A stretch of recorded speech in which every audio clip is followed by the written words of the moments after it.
Hello everyone and welcome to another Smite video. It's been a while and I miss it, but I will bring more Smite videos, I promise, and I will bring more videos of Ghost Recon, Wildlands, maybe some For Honor in the near future, but I would say don't hold your tongue on that simply because I do love For Honor. I absolutely love playing that game, but as it stands right now, I have this firm opinion where I feel like it's just not worth the money sitting at the amount of content that's currently in the game. So I'm going to wait a bit and I'll pick it up eventually. There's a ton of other stuff going on. Mass Effect is coming out next month, and I'm having some Xbox hardware issues. So once I get all that sorted out, I will start bringing more content from other games as soon as I can. I promise. But I will continue with the Smite and the Ghost Recon open beta coverage for the time being. So stay tuned for that.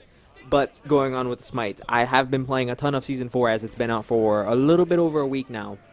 4.2 comes out tomorrow, which is Kuzenbo, the new Guardian, and I will bring a video on him. I think that he's going to be interesting. I know a lot of people probably won't play him, but I probably will just because I like to play new gods and I like to experiment and see what I can do with them, and hopefully we'll see what the best, see what happens tomorrow. But anyway, Sun Wukong. He is a warrior who recently just got buffed, and what I mean buffed is I mean his passive and his ultimate. So his passive, as before in Season 3, when you hit below a certain amount of health, which used to be, I think 35%, you would crit, not often, but you would have a crit chance. So your crit chance would go up basically, and you would crit when you would auto, which didn't seem very viable. It just didn't seem like a very great idea because you would have to rely on, have to end up critting people to really do damage. But as it stands right now, it's buffed that, well, the health threshold, so basically you hit 40% health and you get power instead. You get power depending on how much, or I guess just for better words, depending on what level you are. So the higher level you are, the more power you get. Simple as that. The lower level you are, the lower power you get.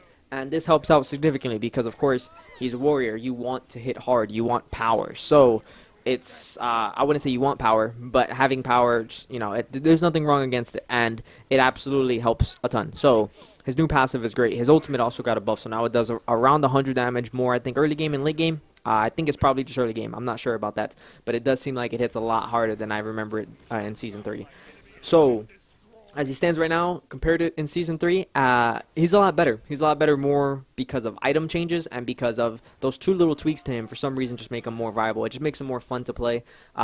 Relic choices, I always pick Sunder on this guy, Sundering Spear. If you don't know what Sundering Spear does, when you hit a target, it does damage on impact, and then you can upgrade relics now if you also want to wear. So what this does is that instead of it doing, basically, when you hit them, it does a certain amount of damage depending on what level they are. And then afterwards, for a couple of seconds, they take 30 to 35% more damage from, I'm not sure if it's just you or other sources. I think it's other sources too.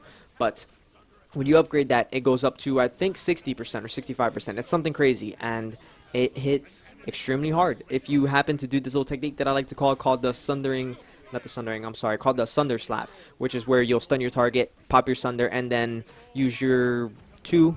I like to max my 2 because it's AoE and it does a lot of damage. And then pop my 1 maybe, or an auto in between the 2 and the 1 combo, and you probably got a kill or 2 if you're extremely lucky. And that's pretty much something that I love playing about this god right now, is that there's a lot of item changes that I like to use on him that I feel like just make him, you can play him however you want in certain situations. So you could be tanky, you can still do hella damage, you can be aggressive, have some pen items on your end, some power items, and you're going to even do more damage, and you'll be extra defensive because items like Masamune, which give you defense for being simply around people, and Spectral Armor, which is if when you get hit by physicals, they get feared away, so that gives you more opportunities to either engage or disengage the fight, and I absolutely love that there's so much variety. And of course, starter item. I love Ragna's Mask. I get Bluestone in Ragna's Mask, and what Ragna's Mask does for you is basically the more aggressive you are, the more into-team fights you are.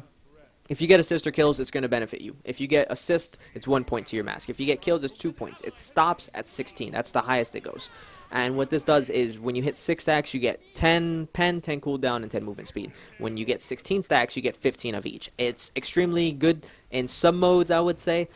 If you're playing Conquest and you have an extremely aggressive jungler and you see that the other team is a squishy team, or it seems like those 2 items would benefit you against the team that you're going against, I highly suggest using those because I feel like they would help in certain scenarios. That's just my opinion.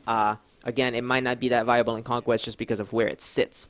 But anyways, absolutely love this. Sundering Spear is an absolutely great relic. I absolutely love where it stays right now. It's powerful. If you have a stun or if you have a friend on your team who has to have a stun, and you guys both have Sundering Spear, and you want to get rid of a tanky target as fast as you can both pop your spears and truly just eliminate that tank out of the fight. It's wonderful. And if you have anti-heal item, you can upgrade that as well.